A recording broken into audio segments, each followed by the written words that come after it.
Lorenzo Becker, a former professional from a world that doesn't officially exist, found peace, but peace never lasts forever.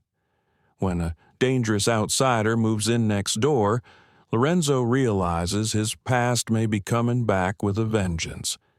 A simple warning escalates into conflict, and that conflict becomes a personal threat. Lorenzo has a choice: back down or become the man he once was. Every move he makes is calculated, every decision is a risk, every mistake could be his last. The quiet town he once called home becomes a battlefield, and the world's deadliest begin to circle. This isn't just a tale of vengeance, it's the return of a legend who doesn't know how to lose. Stay with us to find out how the story ends, and don't forget to subscribe. More gripping stories are coming just for you. The house stood on a small bluff overlooking a quiet river, set in the outskirts of a modest town named Westbridge.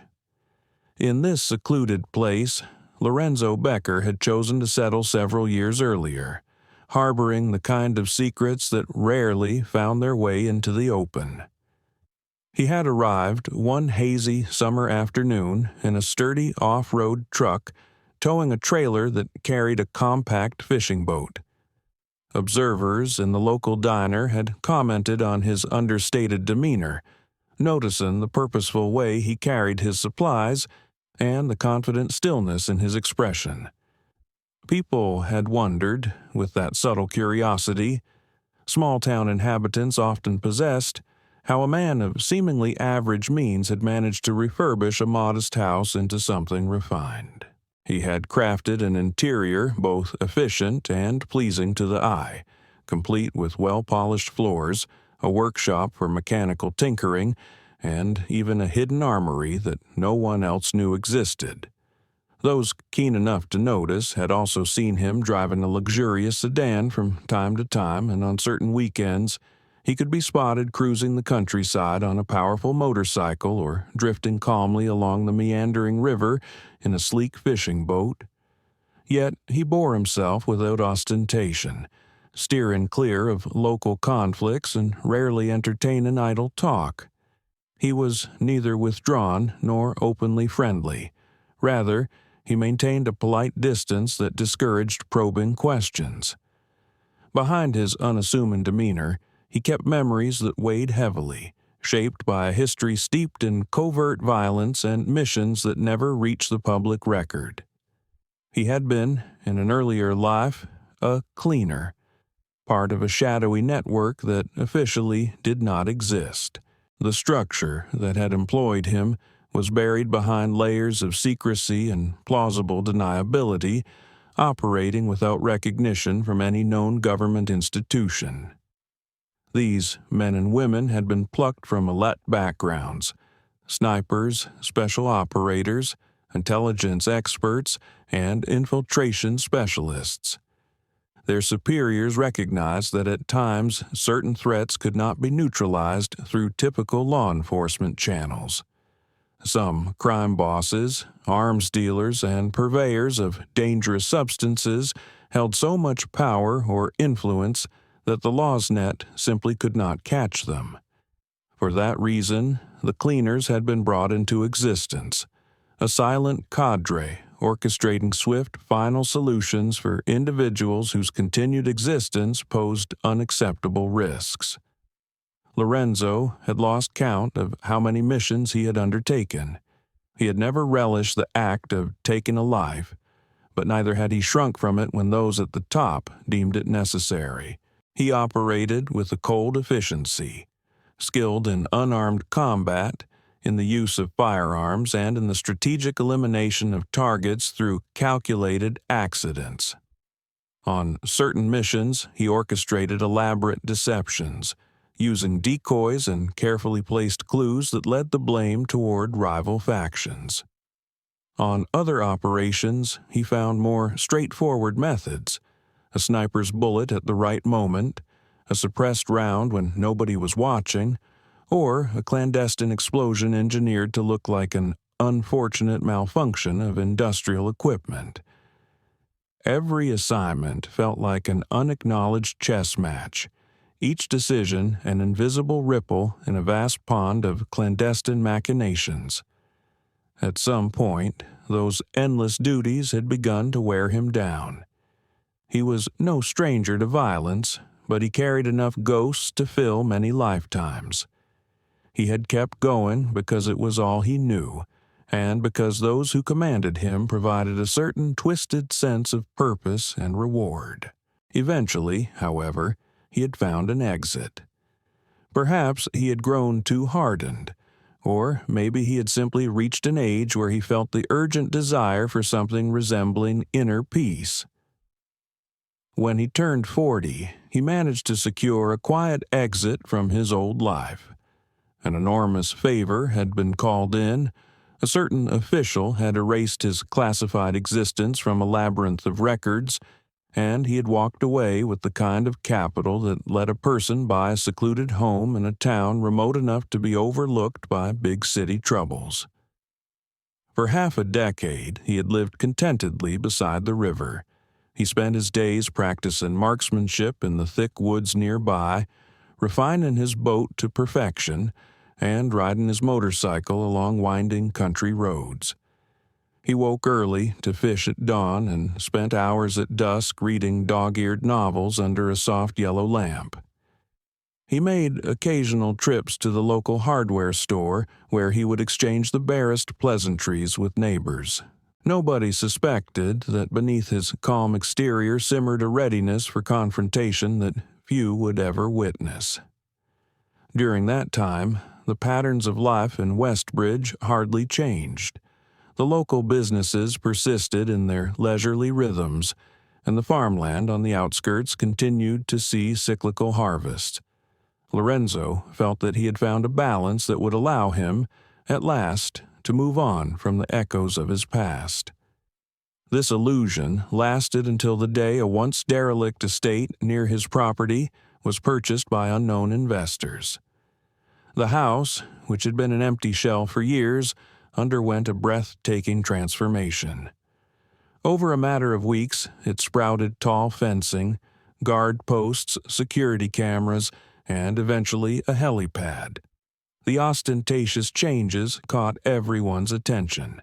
Rumors began to swirl among the townsfolk who speculated that wealthy developers were planning to turn the crumbling estate into a luxurious retreat, or perhaps a private compound. Lorenzo found himself uneasy about the rapid developments. From his vantage point on the river, he witnessed trucks carrying construction materials day and night. Workers seemed to operate under an unspoken directive to keep their silence, and they completed major renovations with uncanny speed. He noticed that the new owners seemed intent on fortifying the estate rather than simply beautifying it. Additional layers of fencing went up, and motion sensor floodlights began to appear. Sleek imported cars arrived in caravans accompanied by discreetly armed individuals who wore sunglasses at all hours and never smiled. Even from a distance, Lorenzo could sense that these were not mere bodyguards, but something heavier, the sort of security detail accustomed to dealing with high-risk clients. He continued his routine of fishing on the river, preferring to observe the situation from a neutral perspective, until the day he spotted personal watercraft heading in his direction. Two powerful jet skis advanced toward his boat, each carrying two armed men clad in tactical vests. Their posture and the way they swept the area with their eyes reminded him instantly of certain paramilitary teams he had encountered in his past life. He navigated his boat closer to the shore, following their subtle signals to halt. One of the men, barely hiding an aggressive undertone, demanded that Lorenzo come with them to the newly renovated estate. Despite the tension, Lorenzo took in every detail, noticing the firearms and the way the men positioned themselves in a flanking formation. Although he could have resisted, his instincts told him to gather information before taking any overt action. He discreetly pressed his sidearm against his hip, ready to draw if necessary. Upon landing at a small private dock on the estate's grounds, Lorenzo was ushered up a set of wide steps and across a polished stone terrace that overlooked the river. A tall, broad-shouldered man waited there, flanked by more guards. He appeared to be in his mid-20s, exuding a cocky self-assurance that often accompanied inherited wealth and power. Wordlessly, the man's gaze flicked over Lorenzo, as though assessing him. After a pause, this new figure conveyed a message. The entire town and surrounding lands now belonged, in a manner of speaking, to his family. The mention of family seemed to indicate a broader criminal empire lurking behind the estate's walls, though no explicit details were given. Lorenzo stood by impassively, hearing that local residents would soon be expected to respect new rules, such as restricted access to the river and nearby hunting grounds. The man apparently wanted Lorenzo to leave Westbridge altogether, offering a significant sum of money as compensation for his inconvenience. Implied threats underscored this demand, as the tall figure suggested that any refusal would result in severe consequences. The tension crackled in the air like static electricity. Without raising his voice or engaging in a show of bravado, Lorenzo declined. His response was measured and unequivocal, leaving no doubt that he had no intention of being intimidated, bought out, or forced to depart. The young man before him, who had introduced himself indirectly through the guards as Connor Sims, took offense at the refusal. He gestured sharply, and 4 armed men stepped forward, presumably to administer a lesson in compliance. What followed was abrupt and precise. Lorenzo moved like a coiled spring, drawing his concealed sidearm. He placed calculated shots into the legs of 2 men, dropping them in an instant, then pivoted around the startled confusion to deliver strikes that neutralized the other 2. The entire exchange happened in seconds, leaving Connor stunned. Lorenzo's next action, a swift blow with the butt of his pistol, shattered the young man's nose. Then, gripping Connor by the collar, Lorenzo let him sense a promise of danger more intense than anything the new landlord had likely encountered before. No further words were needed. Connor seemed to understand that pursuing the confrontation in that moment would be unwise. Lorenzo released him and walked calmly back to his boat. The departing image he left behind was a pair of injured bodyguards, 2 more writhing on the ground, and Connor sinking to his knees, blood streaming down his face. Though Lorenzo had taken care not to inflict fatal wounds, his demonstration of skill served as an unmistakable warning. He returned to his home and spent the rest of the afternoon in methodical preparation. He had no illusions that Connor Sims would accept this outcome quietly. Men of wealth and power rarely did. Connor's offended pride, combined with whatever criminal empire backed him, would eventually drive a violent response. Lorenzo laid out an array of firearms, handguns, rifles, and a dismantled sniper weapon on a large wooden table in his basement. He inspected each piece meticulously, ensuring every mechanism was properly oiled. He gathered remote detonation devices, plastic explosives, and sensor equipment that he had once employed on covert assignments. Each item was chosen for its reliability and efficiency, all part of a well-practiced routine that hinted at how often he had done this kind of preparation in his earlier life. He spent the rest of that day reinforcing his home's defenses. He installed infrared sensors around the perimeter and set up small, carefully concealed cameras that fed into a monitor in his bedroom. He placed charges of C4 at strategic points in the surrounding property, embedding them near trees, walkways, and the edges of the driveway, each linked to a wireless detonator. He reminded himself that direct confrontation was best handled on his own terms, and the knowledge of precisely where his traps were located would give him a definitive advantage over any intruders. He also prepared a vantage point in the attic where a narrow window offered a good line of sight to likely approaches. Night fell, and the usual hush of the countryside descended on Westbridge. The moonlit tranquility belied the tense watchfulness gripping Lorenzo. He did not sleep. Instead, he stationed himself in a place where he could observe both the live camera feeds and the road leading to his property. At around midnight, movement flickered on his monitors, confirming his suspicions. 6 silhouettes were making their way toward him. Each figure wore dark clothing and some brandished suppressed rifles. Through a pair of high-quality binoculars, Lorenzo identified the faint glow of night vision goggles on at least 2 intruders. These were not amateurs. They proceeded with caution, scanning the grounds and checking their formations. But they were unaware that he had anticipated such a strike. From his attic vantage point, he peered through the scope of his sniper rifle. He tracked the first man, watched him crouch for a moment behind a low fence, and squeezed the trigger. The muffled crack of the rifle was barely audible outside the house, and the intruder collapsed soundlessly. The second man froze too late, exposed in the open, making him an easy target.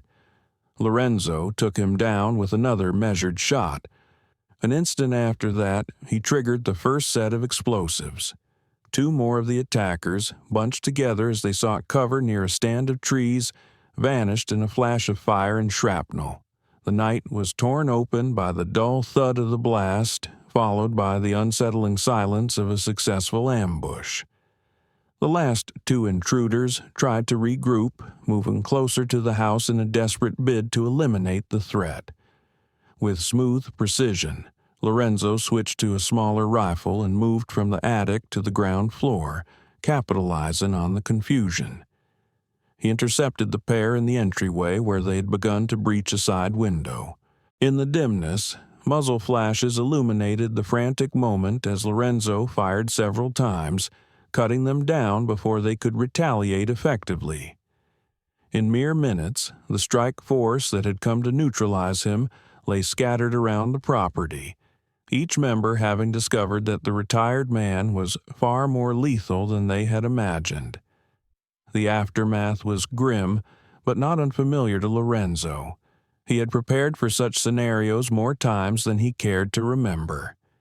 He methodically collected any useful gear, unspoiled ammunition, and communication devices from the bodies, then dragged them out of immediate sight. He would later make arrangements to dispose of them, a task that weighed on him as a necessary reality. Throughout, he felt no satisfaction, only a weary acceptance that he had been forced back into the life he had tried so hard to leave behind. By dawn, he knew what must follow. Connor Sims would not let this insult and these losses go unanswered.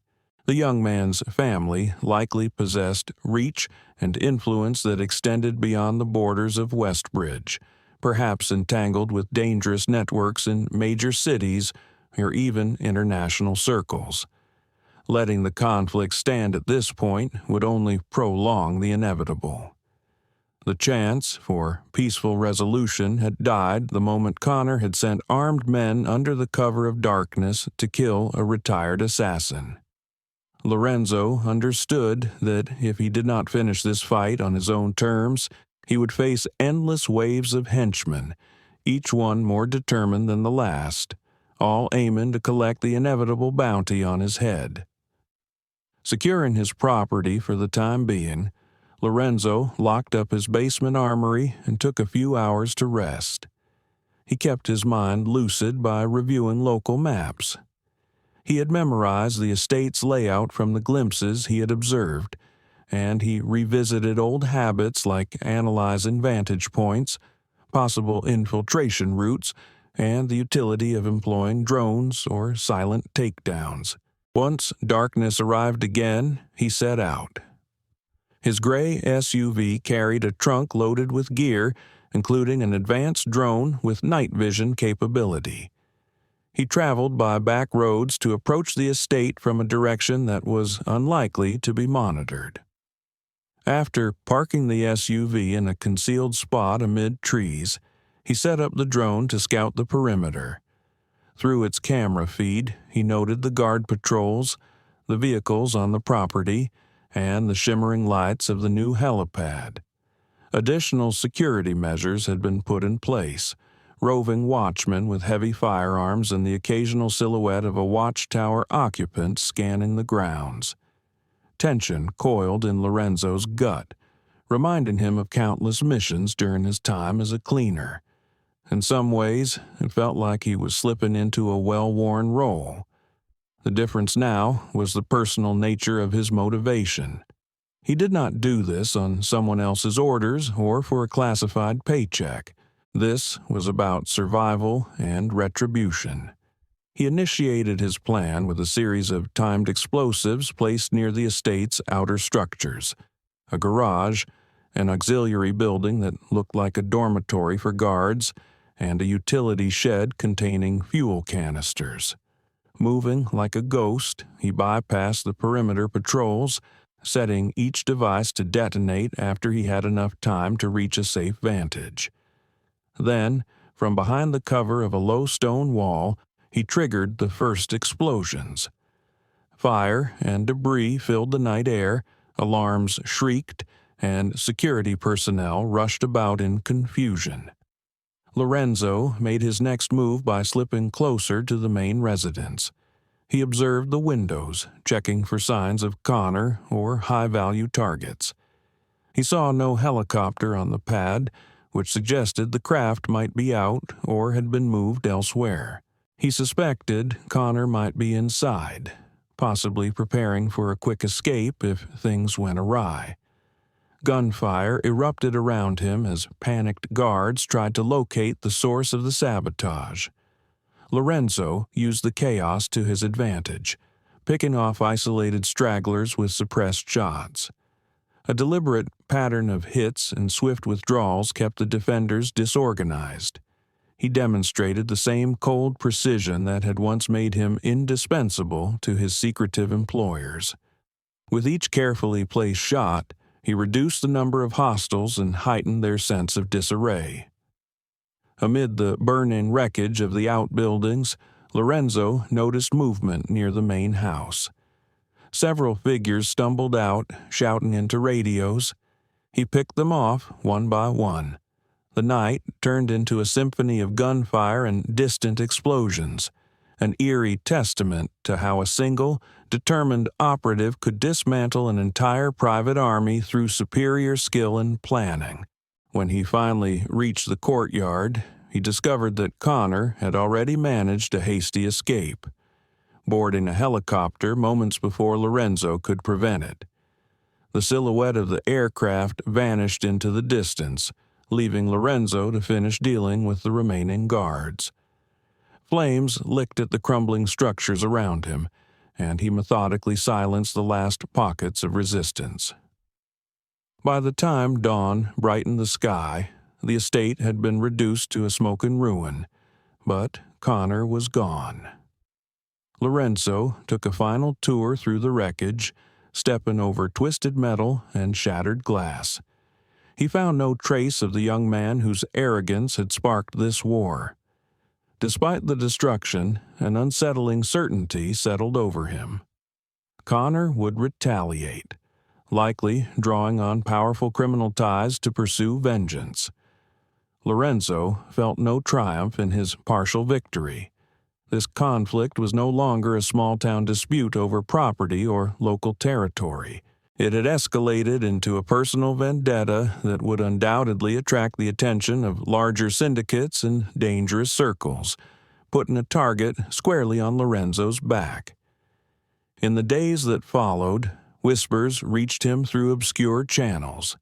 Old contacts warned him of a sizable bounty that might soon be placed on his head. Some told him to run or to negotiate. Others reminded him that tangling with certain syndicates would end only in a grave. But none of these cautions altered Lorenzo's course. He had tasted enough violence to understand precisely what it meant to do battle with powerful criminal organizations. He also knew that, in many ways, his life had been irreparably shaped by conflict and subterfuge. Trying to hide would only delay the inevitable. Better to face the storm head-on, using the same deadly expertise that had once been his livelihood. Thus began a new phase in Lorenzo Becker's life, one with renewed purpose that mirrored his days as a sanctioned killer. He quietly made arrangements, stockpiling additional gear and transferring funds to secure safe houses scattered around the region.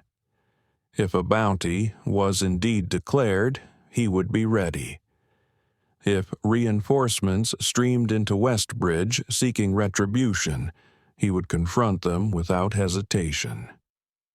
Standing on his porch in the early morning light, he reflected on the swirl of events that had taken him from a peaceful retirement back into a realm of bloodshed. His house still bore the scars of the recent nighttime incursion, with a few boarded-up windows and scorch marks on the ground near the site of the C4 detonation. But the structure stood, as if echoing Lorenzo's own resilient stance. He gazed at the gently flowing river and the low-hanging mist that curled across its surface. The memory of that day when the armed men first arrived shimmered in the back of his mind. He realized he felt no remorse for refusing Connor's bribe. He had chosen principle over convenience. He had chosen to stand his ground. Now, as the next wave of threats began to coalesce beyond the horizon, he resolved to remain steadfast. He might have wanted a life of quiet solace, but the undercurrent of his true nature surged forward again, leaving him in a state of cold readiness for the war that would inevitably come. He never questioned the path ahead. Having spent so long as a ghost in the night, carrying out tasks that demanded lethal precision, he had neither illusions nor fears about what was required. Each step he took away from his battered house carried the weight of a new mission, a mission he had assigned himself. Somewhere in the distance, Connor Sims was nursing his wounds and nurturing a vendetta that would draw upon vast underworld connections. Lorenzo prepared not only physically, but psychologically, knowing that his old skills would be tested in ways he had not faced for years. Those who hunted him would be numerous, well-funded, and ruthless. Yet he remained unfazed, certain that the outcome would be decided by nerve, cunning, and the abiding truth that he was among the most dangerous men these syndicates could ever provoke. When at last he departed Westbridge for a short reconnaissance, he left behind a home rigged with sensors and hidden contingencies. He had taught himself not to cling too tightly to any single location, understanding that mobility and unpredictability were paramount. A quiet sense of anticipation settled in his mind. He believed that confrontation was an old companion, unavoidably linked to his identity. The ephemeral peace he had enjoyed by the riverside was just that, ephemeral. Now his life reverted to its core essence, survival and precision. He drove out onto a lonely highway stretching toward the horizon, the motor of his SUV purring like a subdued beast. The rising sun caught the edges of his rearview mirror, casting an orange glow across the interior. He carried with him the knowledge that those who threatened him had already failed once. Underestimating him again would prove fatal for them. This was the unspoken vow he made as he navigated toward an uncertain future. Though he did not articulate it in words, he acknowledged a grim acceptance that the war had only begun. The bounty on his head, once confirmed, would serve as a clarion call to hit squads, mercenaries, and ambitious criminals eager to claim a fortune. Each new adversary would test Lorenzo's capacity for survival. In the echoes of every bullet fired, in the blaze of every well-timed explosion, he would reaffirm a lifetime of training. No official record would mark his efforts, no laws would shield him, and no moral code would hamper him. He had been trained as a silent weapon, and he would once again become precisely that. In the stillness of that morning, with the wind sweeping across the asphalt and the sky brightening, the stage was set for an unrelenting series of battles. Lorenzo, the unacknowledged cleaner, was returning to a crucible of violence where only one law prevailed: neutralize or be neutralized. He pressed down on the accelerator, seeing in his mind's eye the looming shape of a distant city and the labyrinthine networks of criminals weaving their plots. Somewhere, Connor Sims and his associates were waiting, uncertain whether their newfound enemy was a solitary figure or something far more formidable. They would learn soon enough that the man they had sought to intimidate was no mere recluse. He was the ultimate result of a government's darkest endeavors, unleashed now without oversight or restraint. The open road led him onward, carrying him deeper into the confrontation that had already claimed several lives. No trace of doubt crept into his thoughts. In a sense, he felt more alive than he had in years. The hush of retirement had faded, replaced by the familiar tension and heightened awareness of a predator once again on the hunt. Though he had not chosen this path, he found a certain inevitability in following it. The calm waters of Westbridge's river had been an interlude, a temporary haven never truly meant to last. A new day began, and with it rose the specter of an underworld conflagration that would test the limits of Lorenzo Becker's capabilities. He gripped the steering wheel and focused on the distance, picturing in his mind the eventual collision between his unwavering resolve and the powerful forces gathering against him. In that collision, the life of a man who had tried to leave violence behind would merge once more with a world that thrived on conflict, forging an unpredictable future and a trail of destruction that would not be easily contained. The SUV traversed a series of unnamed back roads, kicking up stray gravel as it maneuvered toward a safe distance from Westbridge. Lorenzo had chosen a route devoid of major highways, preferring winding lanes flanked by sprawling farmland and thick pockets of forest. His departure was not a panicked escape, but a deliberate repositioning, an effort to gain perspective on the next move in a conflict that had rapidly expanded into something far larger than a dispute over local territory. He listened intently for changes in the sound of the engine, for any sign that a tracking device had been attached while he was distracted, but detected no anomalies.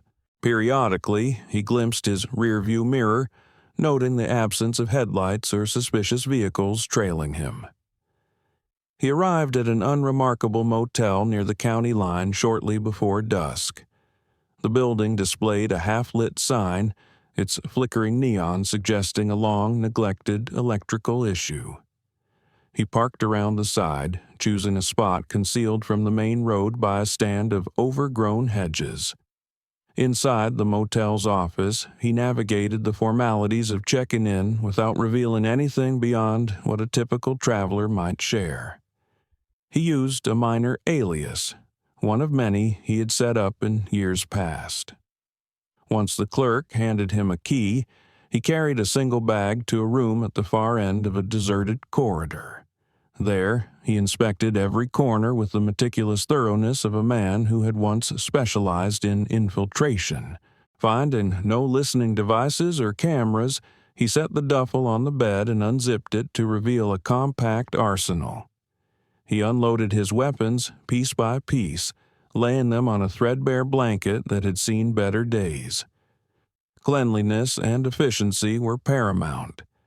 He rechecked each firearm, paying close attention to triggers, barrels, and ammunition. He could not afford a single misfire if future confrontations escalated to open warfare. Meanwhile, on a small table, he positioned a laptop and several phones that linked him to encrypted lines of communication. These lines provided fragments of intelligence from old acquaintances, some of whom resided in the city he was now heading toward. His network was informal, a collection of contacts who had overlapping histories or had profited from his skills in earlier days. They remained loyal, if only because they feared the potential consequences of betrayal or saw future opportunities in offering him assistance. Shortly after midnight, information trickled in confirming that Connor Sims had already reached an urban stronghold belonging to his extended criminal network. While not the apex of the organization, Connor's family wielded considerable power, controlling illicit trades in narcotics, weapons, and illegal gambling. The new intelligence implied that Connor's humiliating defeat had enraged the higher-level operators, prompting them to place a substantial bounty on Lorenzo's head. $10 million was the initial figure, and such an amount guaranteed the immediate interest of professional hit squads. Many such groups had no qualms about crossing borders or employing extreme brutality, making them formidable adversaries for a single combatant. Lorenzo absorbed this news without surprise. He recalled how, during his years as a cleaner, he had once been assigned to terminate a target who was protected by a similarly inflated bounty system. He understood the speed with which specialized mercenaries, assassins, and even corrupt elements of local law enforcement might converge on a single victim, each hoping to claim an extraordinary payout. Still, he felt no surge of panic. Instead, a cold certainty settled into him, reminiscent of the clarity he had experienced on high-stakes missions in distant territories. He resolved to meet the threat methodically. He took that night to rest and did not stir until dawn. Light began to filter through the thin curtains, revealing the motel parking lot in a pale, uneven glow. Rising, he made no haste. He brewed a cup of bitter coffee using the motel's cheap machine, then consumed a quick meal from supplies he had brought in a cooler. He used the time to map out his next series of moves. The city in question was roughly 3 hours east, known for its sprawl of industrial zones, abandoned neighborhoods, and pockets of extreme wealth that coexisted uneasily with areas riddled by crime. Connor's hideout would likely sit within a guarded district, possibly disguised as a legitimate business center. Reaching it would require infiltration, reconnaissance, and the careful application of force. Before departing the motel, Lorenzo donned a nondescript set of clothes in muted colors, designed to draw no attention, then checked one last time that no one loitered outside. Satisfied with his precautions, he eased the SUV onto the deserted road, leaving the blinking neon sign of the motel behind him. He spent the next hour steadily navigating rural highways that gradually gave way to more populated areas. The closer he got to the city, the more conscious he became of the potential for watchers or tail cars. He alternated his route repeatedly, sometimes circling back to test for vehicles that duplicated his maneuvers, but he found no immediate pursuit. The city eventually opened up ahead, revealing a skyline of angular buildings and winding freeways that intersected at complex overpasses. The traffic thickened, funneling him into the outer ring of suburban sprawl. He maintained a subdued posture, quietly slipping into the hustle of daily commuters. He chose an unremarkable parking garage near a commercial center, leaving his SUV behind locked gates, then exited on foot. Carrying a discreet backpack containing essential weapons and gear, he merged into the flow of pedestrians. Hours passed as he traversed various neighborhoods, observing the city's undercurrent of tension. He recognized the signs of organized crime in certain districts, noted the presence of sentries posted discreetly at street corners, the inconspicuous black SUVs idling with tinted windows, and the subtle exchanges of folded envelopes that changed hands in building lobbies. Despite these observations, he had little direct insight into exactly where Connor might be hiding. His best course of action lay in leveraging local contacts who owed him favors or who believed in the reciprocity of maintaining a relationship with a man of his skills. He arranged a discreet meeting with a figure known for dealing in stolen electronics and forged documents. This individual resided in a run-down apartment complex that overlooked a boarded-up storefront. Lorenzo had assisted him years earlier by eliminating a dangerous client who had threatened both of their lives. Though the two men were not friends, they understood each other's value. The exchange of information began in hushed tones over a series of coded text messages, each referencing innocuous subjects, but effectively coordinating a brief meeting in a grimy hallway. Under normal circumstances, the contact might have demanded payment. In this instance, he recognized the gravity of the situation and provided leads without requiring immediate compensation. Lorenzo left with addresses, the names of local enforcers, and a rough sense of how Connor's family orchestrated their business in the city. Much of it was common knowledge among the city's underworld, though few had the nerve to openly discuss it. The data pointed to a cluster of adjacent warehouses by the riverfront, near a stretch of decommissioned piers. Records suggested that the area was run by a shell company tied to Connor's family trust, guarded by an odd mix of private security contractors and hired muscle from local gangs. The possibility of advanced surveillance also existed, since the operation had the financial resources to install thermal cameras, motion detectors, and perhaps automated drones. Lorenzo arrived at the riverfront under cover of darkness. He conducted a slow reconnaissance, blending with the homeless population and night laborers who drifted in and out of the district's shadowy corners. By early morning, he had identified multiple vantage points and the cyclical timing of the guard patrols. He observed the slipstream of black vehicles coming and going, and he recognized the patterns of higher-level staff entering and exiting a particular warehouse labeled with an innocuous shipping company logo. Each piece of evidence indicated that, although Connor himself might not be there, key figures from his network utilized that facility. Lorenzo concluded that seizing control of that location could potentially yield vital intelligence about Connor's whereabouts and the next moves of the syndicate. Satisfied with his observations, he retreated to a previously arranged safe house, a cramped studio apartment in an old building paid for in cash under an assumed identity.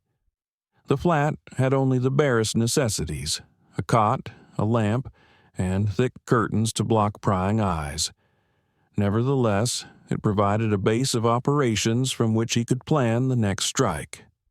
He spent the following day finalizing a blueprint for infiltration, using a small drone he launched from a rooftop a few blocks away to study the exterior layout of the warehouse. The camera feed revealed tall fencing, guard stations, heavy steel doors, and parked vehicles that suggested significant foot traffic inside.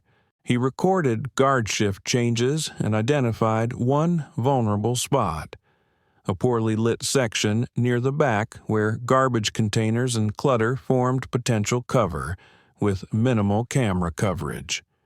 He made his move after midnight, dressed in dark, tactical attire that allowed him to blend with the industrial gloom. He concealed a suppressed pistol at his hip and carried a small semi-automatic rifle slung across his back. Multiple flashbang grenades and a single block of plastic explosive rounded out his arsenal, each item chosen for precision and minimal collateral damage. Approaching the fence, he cut through it silently with industrial-grade shears, mindful of potential motion sensors. The interior yard was strewn with crates and storage pallets, forming a labyrinth of haphazard obstacles. He navigated carefully, drawing on his experience to remain undetected.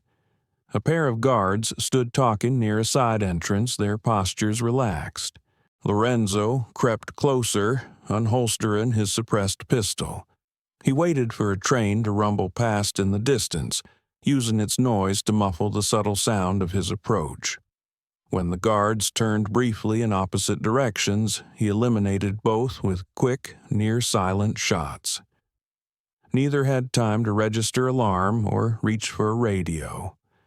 Slipping through the side door, he entered a dimly lit corridor guided mostly by the faint glow of overhead emergency lights. He advanced steadily, mentally noting each intersection, each potential blind spot. The interior was more extensive than he had expected, with multiple levels of catwalks, shipping containers, and stacked crates that nearly reached the ceiling. The echo of voices carried through the labyrinth, suggesting that more personnel were present. He identified the direction of the chatter and moved closer, pausing at corners to peer around with unwavering caution. Eventually, he came upon a makeshift central office, a large, open space partitioned by plastic sheeting and portable walls. In the center, a small group of individuals pored over documents, screens, and ledgers. The arrangement hinted at a command hub, or perhaps a site for clandestine financial transactions. He bided his time, observing the group.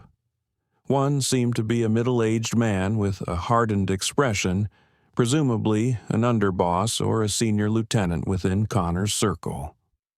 Another, younger man displayed signs of nervousness, occasionally glancing around as though expecting trouble. Several well-armed guards loitered along the perimeter. In the background, fluorescent lights flickered, accentuating the tension in the air.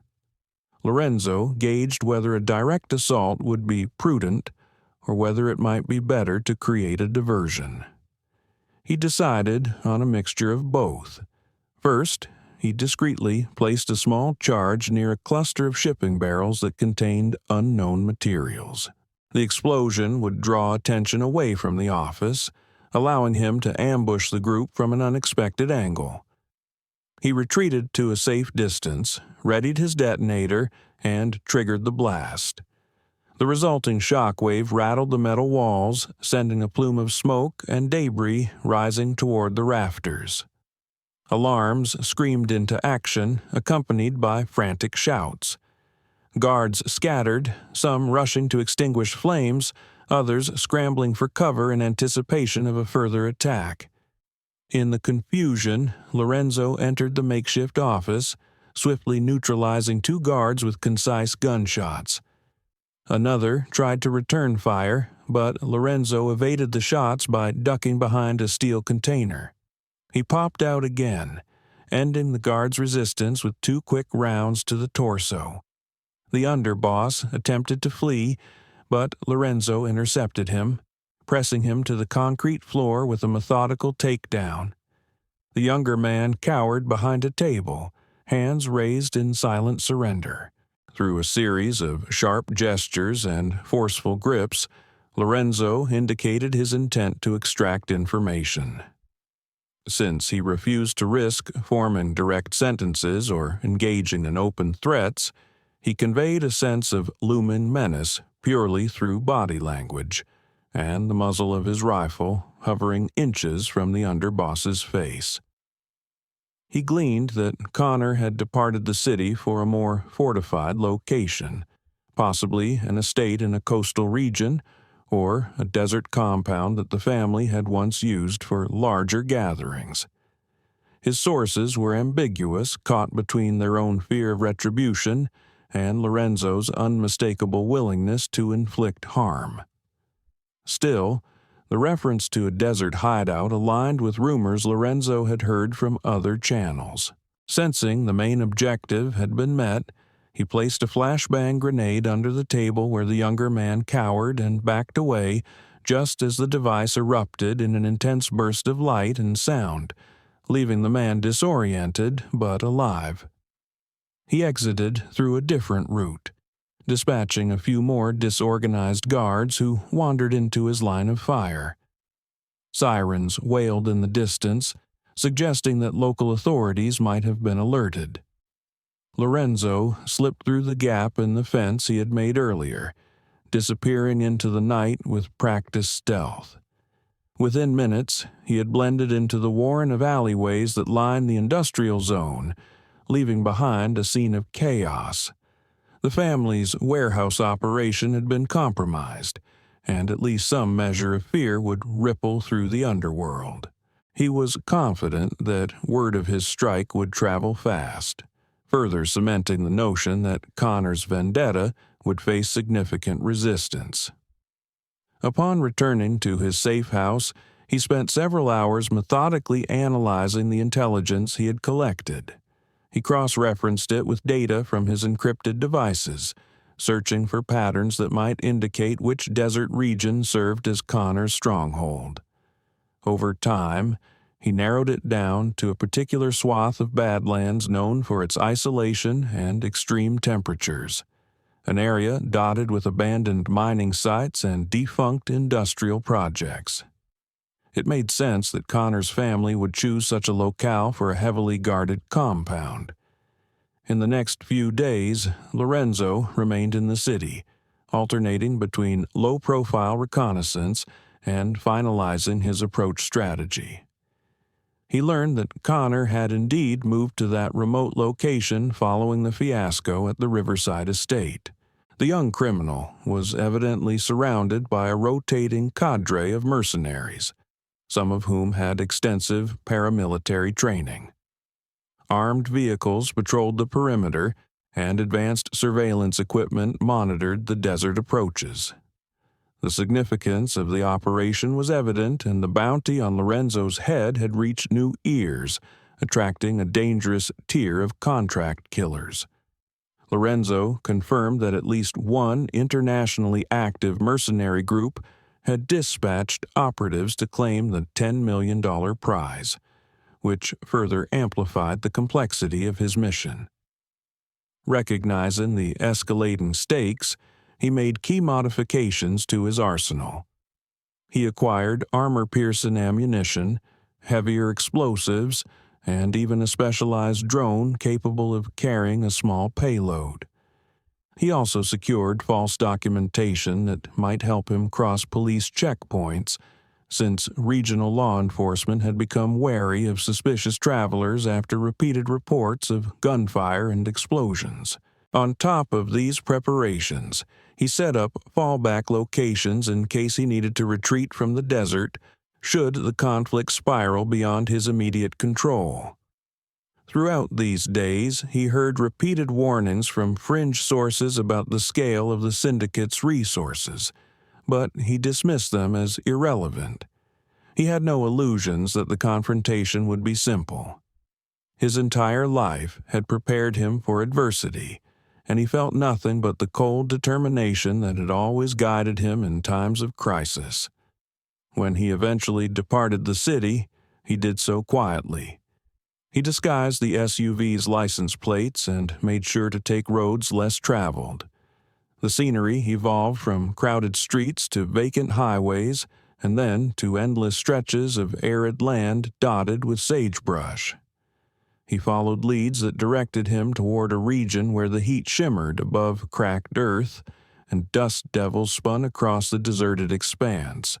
Occasional sightings of large trucks or heavily modified vehicles hinted at the presence of some well-funded operation.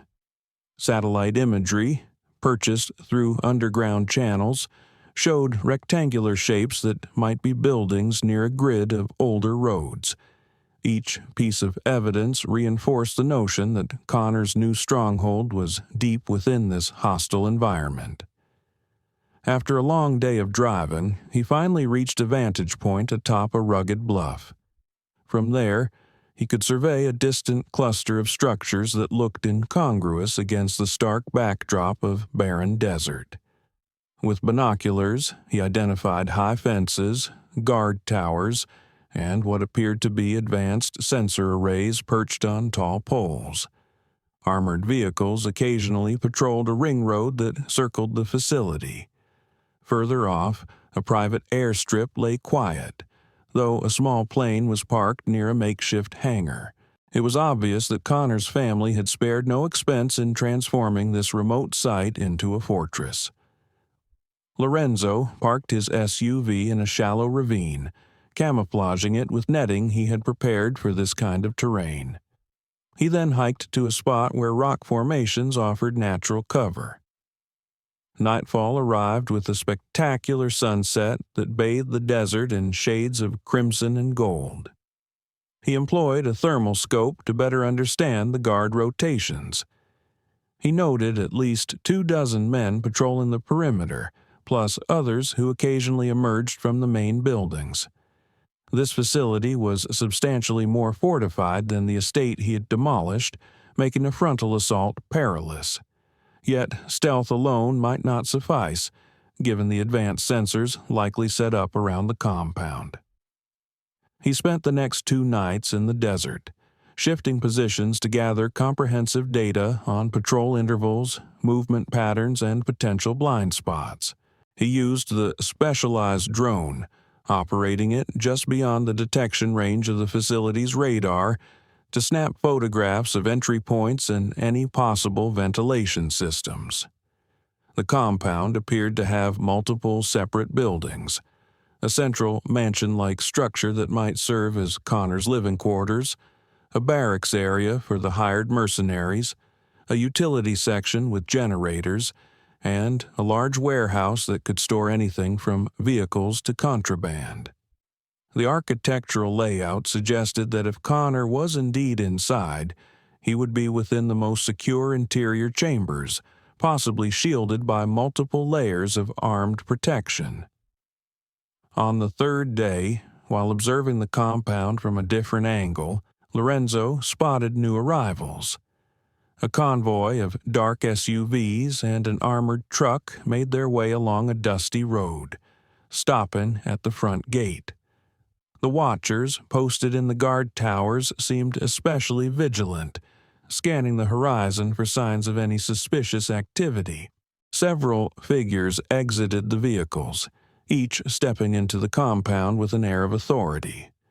The presence of these newcomers indicated that the syndicate might be consolidating resources or planning a major meeting to address the Lorenzo problem. He gauged that any infiltration attempt would have to account for a sudden increase in the number of armed personnel. He formulated a plan that would entail a multi-pronged approach: sabotage the power sources, create chaos among the mercenaries, isolate Connor, and either eliminate him swiftly or force him into the open where a precise shot could end him. The plan carried significant risk, given the unknown variables, but retreating now would ensure that Connor's network continued to expand its vengeance until they cornered Lorenzo somewhere less advantageous. He reminded himself that striking first and striking decisively had always given him the upper hand in past operations. This scenario would be no exception. Late that night, he moved closer to the compound, burdened by a heavier load of gear than usual. He had an assault rifle suitable for medium-range firefights, a sidearm for close encounters, and a small array of explosives meant for disabling key infrastructure. Over his body armor, he wore desert camouflage that he had personally altered to match the local terrain. He crouched behind a ridge and waited for the moment when patrols changed shifts, a window during which guards tended to be slightly less attentive. Shortly after midnight, the lights around the facility dimmed momentarily, a result of some minor power fluctuation. The instant flicker provided the opening he needed. He sprinted across an exposed stretch of dirt road, diving behind a parked service truck that had been left outside the main fence. Every movement was deliberate and silent, guided by the knowledge that sensor alarms could be triggered by even subtle motions. He proceeded to plant a small explosive device near the base of an external generator, wiring it to a remote detonator. Then he moved on to hide secondary charges in the shadows along the perimeter fence, each aligned to produce confusion rather than mass destruction. If triggered at the right intervals, they would divide the defender's attention, preventing a unified response. Progressing along the fence line, he found a point where recent repairs indicated a potential vulnerability. He cut through discreetly, scanning for ground-based sensors. Slipping through the fence brought him inside, though he remained concealed behind a stack of metal drums. A guard ambled by, a rifle dangling from a strap. Lorenzo bided his time, letting the guard move on before pressing deeper into the compound. Building by building, he assessed which targets would yield the most strategic advantage if disabled. Among them, the communications hub stood out as a priority. He identified it by a tall antenna and a set of satellite dishes that overlooked the courtyard. He placed another set of charges by the communications building, carefully positioning them to bring the structure down without igniting an inferno. Scorched earth might not be as detrimental to the enemy as severed communication lines. If the mercenaries could not coordinate or call for reinforcements, they would be far easier to isolate. At one point, he crept past a window and glimpsed a group of armed men seated at a table, reviewing what appeared to be maps and tactical schematics. Their posture reflected professional discipline, indicating that they were no ordinary street thugs but rather elite operators. He recognized certain patches on their uniforms, suggesting they hailed from a private military group that occasionally surfaced in conflict zones. No doubt they had studied Lorenzo's background, or at least the sanitized version rumored among criminal circles, and they were likely ready to engage in a sustained firefight if needed. Nonetheless, Lorenzo's advantage lay in striking from within their lines, at a time of his choosing. He continued placing charges at intervals, constructing a clandestine web of timed chaos. Each device was keyed to a separate channel on his detonator, allowing him to trigger them in quick succession or at staggered intervals. Once satisfied with his sabotage, he withdrew toward a storage shed near the main building.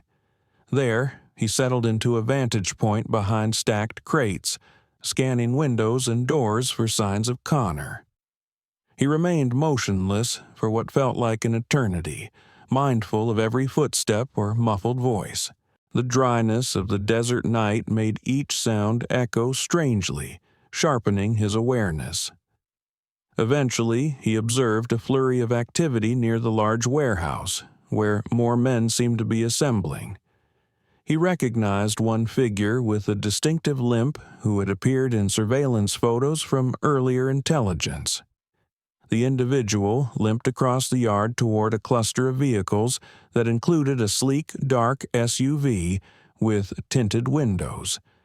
Lorenzo realized this might be the entourage that accompanied Connor, or perhaps even Connor himself. Yet the angle and distance made positive identification impossible. He settled into position, ready to open fire if the situation presented an unmistakable target. A sudden swirl of events disrupted his plan. An internal sensor must have detected an anomaly, or a patrolling guard discovered the cut fence. Alarms blared and searchlights raked the compound. Lorenzo realized he had lost the element of complete surprise. He triggered one set of explosives, those near the perimeter fence, to sow confusion among the responding guards. The ensuing blasts thundered across the compound, sending columns of dust and debris high into the night sky. Shouts echoed as men scattered to secure positions, unsure of where the attack originated. Using the pandemonium to his advantage, Lorenzo activated the charge on the generator. Flames and sparks erupted, plunging several sections of the compound into partial darkness. He decided not to waste time. He sprinted toward the main building, pressing up against its wall as more gunfire erupted in the distance. Some of the mercenaries fired into the darkness, their muzzle flashes lighting the desert night. Others rushed to the communications hub, unwittingly heading straight into a trap. Lorenzo detonated the explosives he had placed there, collapsing the hub in a deafening roar and severing the facility's primary link to the outside world. Yet the defenders were no strangers to combat. They regrouped quickly, establishing overlapping lines of fire. Lorenzo found himself pinned behind the main building, forced to duck as bullets chipped away at the concrete and rattled off metal fixtures. He fired back in short bursts, eliminating two enemies who ventured too close. He recognized that he needed to move or risk being flanked by one of the hired teams. Swiftly, he circled to the opposite side of the structure, where he found a service door. Using the butt of his rifle, he broke the lock and slipped inside. The interior hallway was filled with the reek of stale air and industrial cleaning agents. Emergency lighting flickered, revealing corridors that branched in multiple directions. Distant gunshots reverberated, and somewhere overhead, footsteps pounded across a metal catwalk. Lorenzo advanced cautiously, pausing at every intersection. With the building's power disrupted, some doors had reverted to manual operation, which required muscle to push open. He took advantage of this, barricading one passage with a heavy cabinet to slow pursuit. Reaching an inner courtyard, he observed tall windows that looked onto a lavish atrium, an incongruous luxury in what was otherwise a fortified hideout. Several guards rushed by on an upper-level walkway. Lorenzo picked them off with methodical gunshots. One of them dropped a radio that crackled with hurried instructions, indicating that the compound's defenders were now fully alerted to his presence. He detected references to a helicopter, possibly prepared on a hidden landing pad. That hint of an escape route spurred him onward, suspecting that Connor might flee if the security perimeter collapsed. He pressed deeper into the facility, weaving through corridors that still bore ornate decor, as if someone had tried to transform a drab industrial setting into a high-end residence. Sporadic firefights erupted around him, with muzzle flashes illuminating stark corners and bullet casings clattering across the floor. His every movement was calibrated to minimize exposure, returning fire only when absolutely necessary. He could feel the weight of the syndicate's fury converging, sense that highly trained operators were closing in on him from multiple angles. Yet, even amid the chaos, he detected an opening. A lone guard raced through a door at the end of the corridor, clutching a submachine gun and wearing an expression of alarm. Lorenzo neutralized him swiftly, then glimpsed a wide staircase leading downward. The faint hum of machinery reached his ears, suggesting the possibility of a subterranean level or secure bunker. He descended, each step echoing like a heartbeat in the enclosed space. The tension mounted, and adrenaline coursed through his veins, sharpening his focus. At the bottom of the stairs, he encountered a reinforced door. Evidently, the occupant feared outside intrusion enough to fortify this location. He placed a shaped charge on the lock mechanism, stood back, and braced for the detonation. The blast sent fragments of steel skittering across the floor. He pushed the door open to reveal a room thick with stale air and the hum of generator-powered lights. Empty bunk beds lined one side, while the other side featured filing cabinets, weapon racks, and an array of surveillance monitors that displayed half-flickering feeds of the above-ground compound. He found no immediate sign of Connor, but the digital readouts indicated a helipad located near the far end of the facility. A small monitor, still functioning, revealed a portion of the roof where a helicopter waited, rotors slowly turning. The scene hinted that whoever sought to escape was mere moments away from takeoff. Lorenzo knew that if he lost the element of speed now, Connor might slip through his fingers again. Heart pounding, he grabbed a fresh magazine, reloaded his rifle, and backed out of the subterranean bunker. Upon returning to the main level, he navigated the corridors by following the signs of fresh chaos. Smoke drifting through broken windows, overturned crates that once served as improvised cover, and bullet-riddled walls.